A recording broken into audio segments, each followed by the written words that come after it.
美国人二战的时要拍台湾，而且计划拢已经写好啊。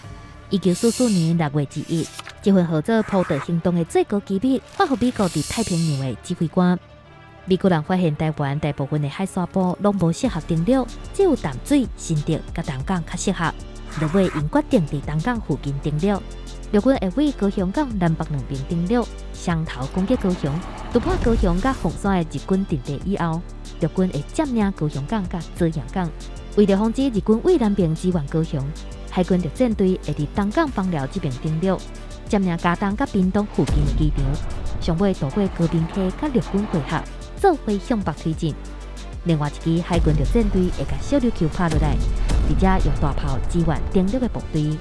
美军按算登陆15天以后，就会当拍到台南，伫詹文溪建立通线。